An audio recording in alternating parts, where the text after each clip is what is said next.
Le rôle du mouvement du poignet en 2D, une base, pas une fin en soi. Le mouvement du poignet en 2 dimensions joue un rôle précieux au premier stade du développement de la technique expressive. Il permet d'établir un lien entre la direction sonore imaginée, en particulier le mouvement latéral de gauche à droite, et la réponse physique du poignet. Cette base devient essentielle dès lors que l'on commence à explorer des mouvements plus complexes en 3 dimensions, comme les roulements et les balancements.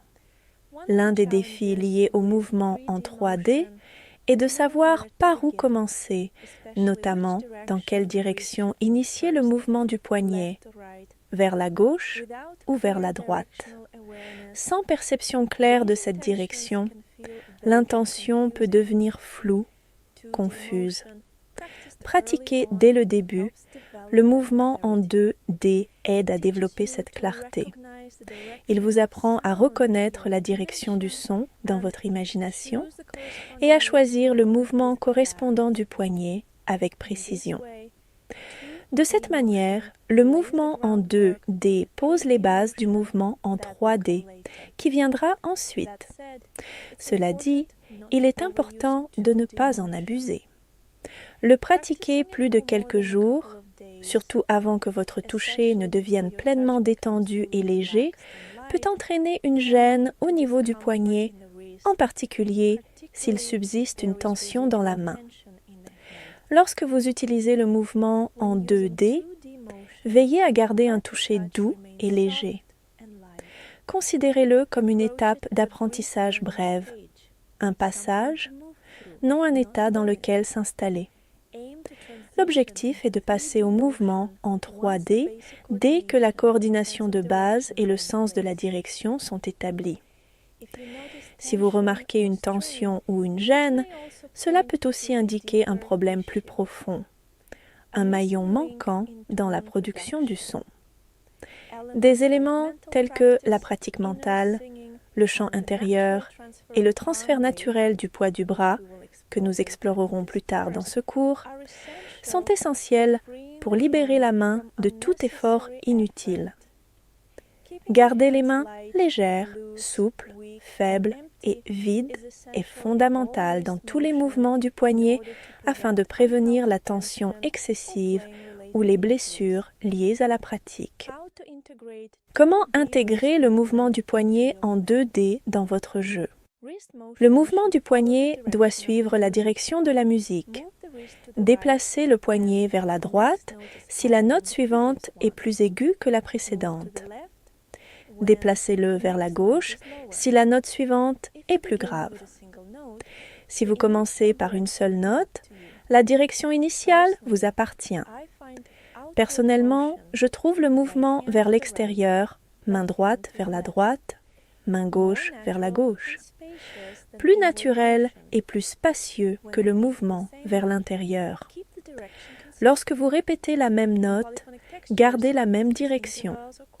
Dans les textures polyphoniques, comme les intervalles ou les accords joués avec une seule main, choisissez la direction du poignet en fonction de la ligne mélodique.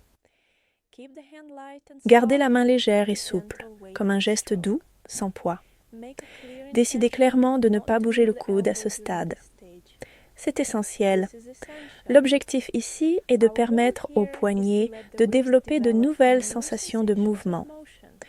Si le coude prend le relais, le poignet reste statique et non entraîné. Dans ce cas, c'est le coude qui fait le travail que le poignet devrait apprendre à faire. Pour des notes allant dans la même direction, utilisez un mouvement continu. Évitez de revenir en arrière après chaque note. Pour des notes allant dans des directions opposées, guidez d'abord le doigt vers la note, puis laissez le poignet suivre dans le mouvement en 2 dimensions.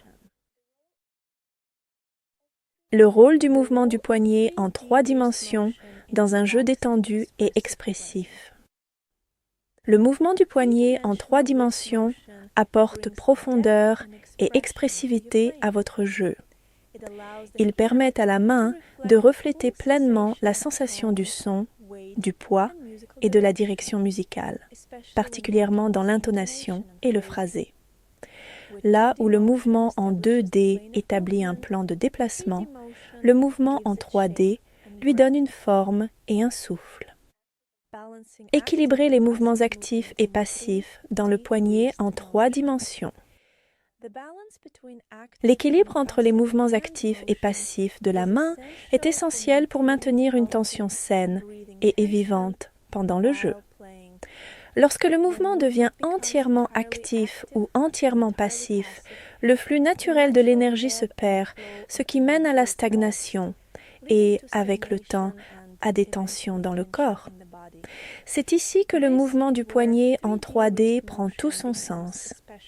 Il vous aide à naviguer entre effort et relâchement. Par exemple, lorsque le poignet atteint la position de 6 heures par un mouvement actif, il doit ensuite remonter doucement vers 12 heures par un relâchement passif, et non par une nouvelle poussée active. Laissez la montée se faire de manière passive, créez l'élan pour le prochain mouvement descendant actif, formant ainsi un cycle continu, semblable à une vague. Cette alternance soutient la facilité, le rythme et la fluidité, maintenant l'énergie dynamique, équilibrée et durable. Comment intégrer le mouvement en 3D dans votre jeu?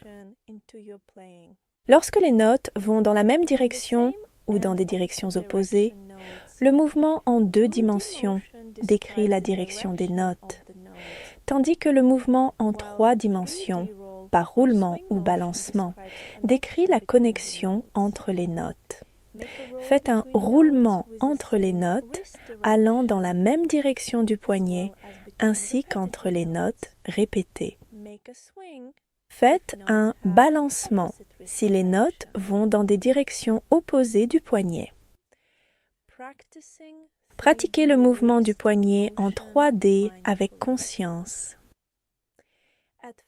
Au début, vos mouvements de poignet ne seront probablement pas assez amples, atteignant seulement la position de 4 heures au lieu des 6 heures complètes. Pour les roulements et les balancements, imaginez un cadran d'horloge placé contre le clavier, avec la ligne allant de 9 à 3 heures, alignée avec la surface des touches. Cela vous donnera une perception claire de l'amplitude et de la profondeur que votre mouvement en 3 dimensions doit suivre.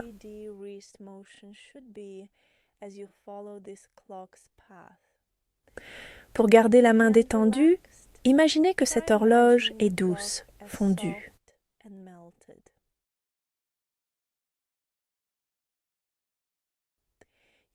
Vous pouvez essayer de compter 1 et 2 où 1 et 2 correspondent à la position de 6 heures et le and à celle de 12 heures. Ce rythme régulier aide à créer un élan, favorisant un mouvement de poignet plus fluide et efficace. Entre les notes, gardez le bout des doigts en léger contact avec la surface du clavier.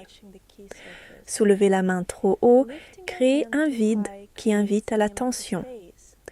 C'est comme écrire en lettres attachées par rapport à l'écriture en lettres détachées.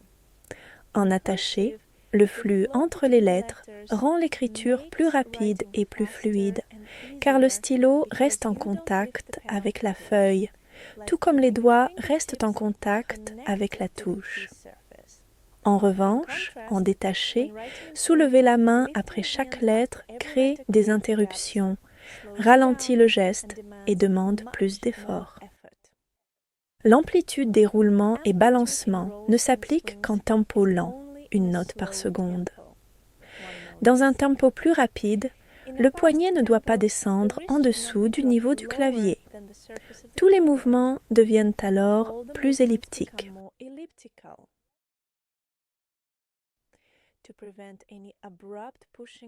Pour éviter une poussée brusque à l'approche de la première note, utilisez un roulement fantôme avant de la jouer.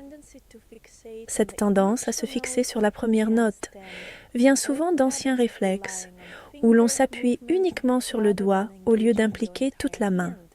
Intégrer ce roulement supplémentaire avant de commencer aide à casser cette habitude. Cela vous permet d'aborder la première note déjà dans la position du poignet à 6 heures, après avoir terminé le roulement fantôme.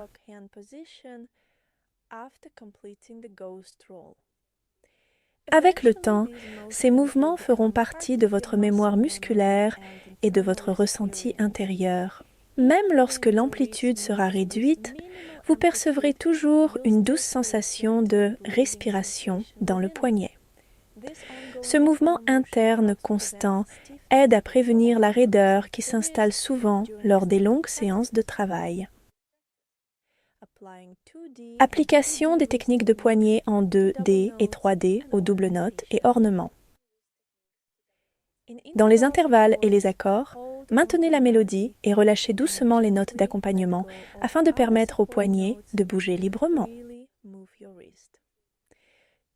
Considérez tous les ornements et notes d'agrément comme une mélodie, en les jouant lentement avec un bon mouvement du poignet en 2D ou 3D.